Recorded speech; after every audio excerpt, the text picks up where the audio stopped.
Welcome to the Deep Dive. Today, we're going to be looking at a historical figure and a question that might surprise you. Okay. Was Robert Baden-Powell, the founder of the Scouts, a supporter of Hitler? It's a question that's been around for a while now, hasn't it? Yeah. And one that people have pretty strong feelings about. Definitely. And we want to be clear right up front. Our goal isn't to take sides or come to a verdict. Right. We're here to explore the evidence and the complexities and nuances presented in the sources you've provided. Yeah. We've got excerpts from Wikipedia, a couple of BBC articles, and a really interesting deep dive from historian Saul J. Singer. Okay. Buckle up, because we're going to be sifting through a lot of history. And maybe even, dismantling some assumptions along the way. Right. I think many people might be surprised to learn that even those iconic Scout badges tie into this story. Yeah. But we'll get to that a bit later. Oh, the twists and turns of history. Right.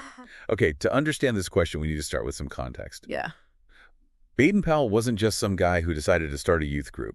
Right. He had a whole military career before that, Mm-hmm. which, as we'll see, was both impressive and riddled with controversy. Exactly.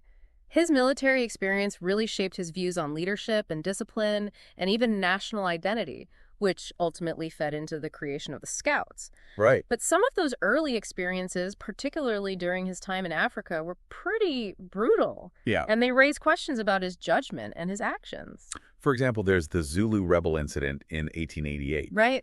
Now, most people don't know this, but the Zulus were a powerful South African tribe who fiercely resisted British colonial rule. Mm-hmm. During this particular incident, troops under Baden-Powell's command ended up killing several Zulu rebels. And the historical record isn't clear on whether Baden-Powell lost control of his men or if he directly ordered the killings. Right. This incident has been used by both his critics and defenders to paint very different pictures of the man. And then just a few years later, there's the execution of Matabele Chief Uwini in 1896. The Matabele were another group resisting British expansion in southern Africa. Yes. Baden-Powell captured Uwini, and there's debate over whether he promised him safe passage or if that was a mistranslation. Yeah. Regardless, Uwini was executed by firing squad, and critics argue that Baden-Powell exceeded his authority and essentially committed murder. Mm-hmm. It's important to remember that these events happened during a very different time and a very different context, Absolutely. but they still raise questions about Baden-Powell's character and his respect for those he considered his enemies. Absolutely. These incidents highlight the moral gray areas of war and colonialism. Right. And they cast a long shadow over Baden-Powell's legacy. Yeah. And they're essential context for understanding the man who would later found the Scouts. Right, and speaking of the Scouts, it's actually Baden-Powell's actions during the Second Boer War, specifically the Siege of Mafeking, that catapulted him to national hero status in Britain and paved the way for the Scout movement. The Siege of Mafeking was a turning point both for Baden-Powell personally and for British popular opinion. Yeah. He defended the town for 217 days against a Boer siege, using clever tactics and even enlisting young boys to help with communication and supplies. Wow. This really captured the public's imagination. It was like something out of an adventure novel. It was. But even here, there are conflicting accounts. Historian Thomas Pakenham, for example, argues that Baden-Powell's actions during the siege, particularly his rationing policies, negatively impacted the native African population of Mafeking, and that this aspect of the story is often overlooked. It's a reminder that heroism is rarely straightforward, and that even actions perceived as heroic can have unintended consequences. Yeah. This complex legacy is something we'll see play out throughout our deep dive. Okay, so we've got this war hero, Baden-Powell, back from South Africa, and he finds himself incredibly popular. Yeah. His military training manual, Aids to Scouting, becomes a surprise bestseller. And not just with soldiers.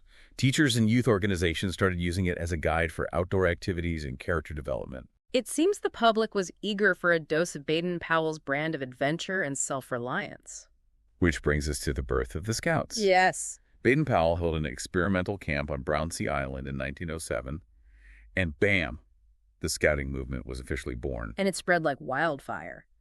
Within a few years, scouting was a global phenomenon, with troops popping up in Europe, the Americas, Asia, and beyond. Wow. It seemed to tap into a universal desire for adventure, camaraderie, and purpose, particularly among young boys. Speaking of those early Scouts, there's one detail you just have to hear about the early Scout badges featured a swastika. I know it sounds shocking now, but it's crucial to understand the historical context. Right back then in the early 1900s, the swastika was an ancient symbol found in many cultures, often associated with good luck or spirituality. Right. It had absolutely nothing to do with the Nazis. Exactly. The Nazis didn't appropriate the swastika and twist its meaning until much later. Right. But knowing what we know now, it's certainly a detail that makes you pause and wonder about potential connections. It does add a layer of intrigue to the story, doesn't it? Yeah. Especially as we delve into Baden-Powell's views on Hitler and Nazism, because here's where things get really interesting. Yes, the sources you've provided offer a mixed bag with evidence that seemingly supports both sides of the argument. Okay.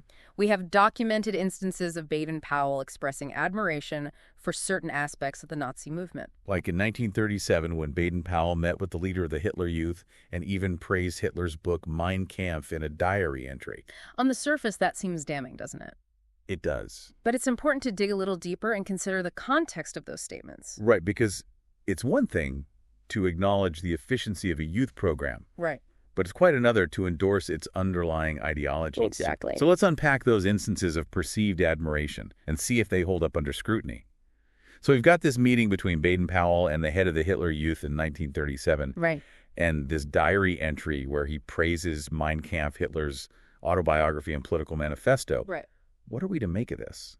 Well, I think, we have to approach this with a degree of historical empathy. Yeah. Recognizing that the world Baden-Powell was living in was very different from our own. Uh-huh. The Nazi regime was still in its early stages, and while its brutality was certainly evident, the full horrors of the Holocaust were not yet widely known. So you're saying it's possible he didn't fully grasp the implications of what he was seeing and reading? Precisely. And it's also crucial to consider what specifically Baden-Powell admired about Mein Kampf and the Hitler Youth. Okay. His biographer, for example, argues that Baden-Powell's praise was solely focused on the organizational aspects of the Hitler Youth, their efficiency, their discipline, and their ability to engage young people on a massive scale. Which, let's be honest, are aspects that would appeal to someone like Baden-Powell. Yeah. Who had dedicated his life to building a global youth movement based on similar principles. Exactly. And his biographer also points out that even while acknowledging those organizational aspects, Baden-Powell was critical of Hitler himself, describing him as a megalomaniac and condemning his totalitarian approach to governance. And if we're looking at the full picture, we also can't ignore the fact that Baden-Powell had personal connections to Jewish people. Right. And was known to have supported Jewish refugees fleeing Nazi persecution. That's a significant detail, isn't it? It suggests that his admiration for certain aspects of the Nazi regime didn't translate into anti-Semitism or support for their broader ideology. It seems like we're dealing with a very complicated picture here. We are. On the one hand, we have these instances that suggest a level of admiration for Hitler and his movement. Right.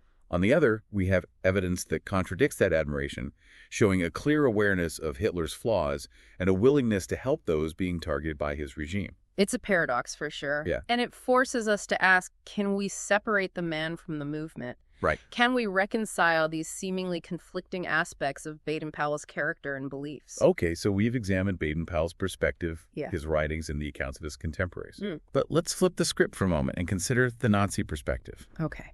How did they view Baden-Powell and the Scouts? That's where things get even more interesting because, as it turns out, Hitler and the Nazi regime actually saw Baden-Powell and the Scouts as a threat. Really? That seems counterintuitive given that Baden-Powell had expressed some level of admiration for them. No, right? It's a real head-scratcher. But the Nazis were deeply suspicious of any independent youth organization, Yeah. seeing them as potential breeding grounds for dissent and opposition. Yeah. They viewed the Scouts as a direct competitor to the Hitler Youth, and they accused Baden-Powell of using the Scouts for espionage. Talk about paranoia. All right. But it actually makes a lot of sense when you consider their totalitarian mindset. It does. They wanted complete control over all aspects of German life, Right. especially the hearts and minds of young people. Precisely. And they weren't afraid to use force to achieve their goals. In 1934, the Nazi regime officially banned the Scout movement in Germany, forcing existing troops to either disband or be absorbed into the Hitler Youth. Wow. So even though Baden-Powell might have seen some merit in certain aspects of the Nazi youth program, Yeah. they saw him as an enemy, a threat to their power. Exactly. And it gets even more chilling according to some historical accounts. Baden-Powell was actually on a Nazi death list. Really? They planned to detain him if they successfully invaded Britain.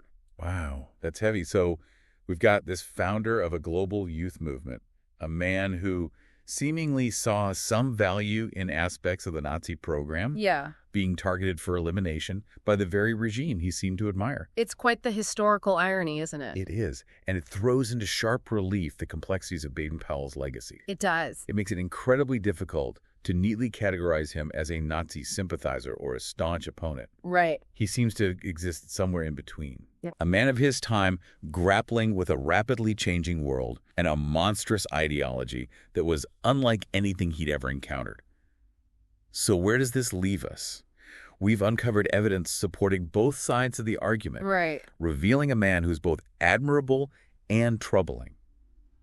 It seems the answer to our initial question was Baden-Powell, a Nazi supporter, is far from simple. I think that's the key takeaway here, isn't it? Yeah. That history, especially when dealing with individuals as complex as Baden-Powell, rarely offers easy answers. Right. There's always nuance, contradiction, and the challenge of interpreting actions and words within their historical context. It feels like we've stumbled into one of those historical mysteries where, the more you dig, the more questions you uncover. That's the beauty of historical inquiry, isn't it? It's Yeah. not about arriving at a definitive answer, Right. but about grappling with ambiguity, with the gray areas that color the past. And I think that's especially important when dealing with figures like Baden-Powell, who occupy such a prominent place in our cultural memory. Yeah. He is revered by many as the founder of Scouting, Right. a movement that has instilled values of service, leadership, and outdoor skills in millions of young people. And yet, as we've seen, his personal history is far from spotless. Right. There are the troubling incidents from his military career, Yeah. the seemingly contradictory statements regarding Hitler, Right. and the eerie fact that he was considered a threat by the very regime he seemed to admire. So how do we reconcile those two seemingly opposing sides of Baden-Powell, Yeah. the hero and the flawed individual? I think it starts with acknowledging that historical figures are not monolithic. Yeah. They are products of their time, shaped by the prevailing social norms, political ideologies, and cultural biases of their era. Right. And those factors can make it incredibly difficult to judge them by today's standards. It's like trying to fit a square peg into a round hole. Right. We can't impose our modern values and perspectives onto the past. Exactly. Instead, I think it's more productive to view figures like Baden-Powell as complex individuals with both admirable qualities and deeply flawed beliefs. Mhm. And by recognizing those complexities, we can engage in a more nuanced and honest conversation about their legacy. So does that mean we simply accept the good with the bad and move on? Not necessarily. I think it's crucial to examine how those flawed beliefs might have impacted their actions and the movements they inspired. Yeah.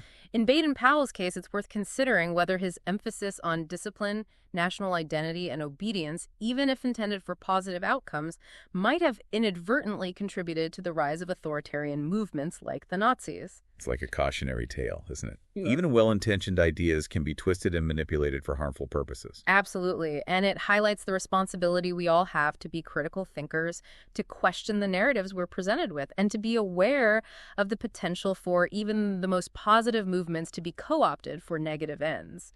So what does this all mean for Scouting today? How does the organization grapple with the legacy of its founder, a man who seems to have embodied both the best and worst of his time? That's a question that many Scout organizations are grappling with, and there's no easy answer. Some have chosen to downplay Baden-Powell's more controversial aspects, focusing instead on his contributions to youth development. Okay. Others have taken a more proactive approach, acknowledging the flaws, while emphasizing the organization's evolution and commitment to inclusivity and diversity. It seems like there's a growing awareness that we can't simply erase the past or pretend it didn't happen. Precisely, and I think that's a positive sign. It suggests a willingness to engage in open and honest dialogue about the complexities of history and to ensure that the values we uphold today reflect the best of what these movements have to offer. So after all this, where do we land on the question of Baden-Powell and his potential support for Hitler? Do we have a definitive answer? I think the evidence we've examined paints a complex and often contradictory portrait of the man. There are instances that suggest admiration for certain aspects of the Nazi regime, Right. but there's also evidence of his criticism of Hitler and support for those persecuted by the Nazis. It feels like a classic case of it's complicated. It is, and I think it's important to resist the urge to force a simple answer where one doesn't exist. Right. Instead, we should embrace the ambiguity, acknowledging the good and the bad, the admirable and the troubling. Because ultimately it's through that nuanced understanding of the past that we can learn from it and shape a better future. Well said. Well, I think we've given our listener a lot to ponder today. We have. And to all our listeners out there, keep exploring, keep questioning, and keep diving deep into the fascinating world of history. Yeah. There's always more to uncover,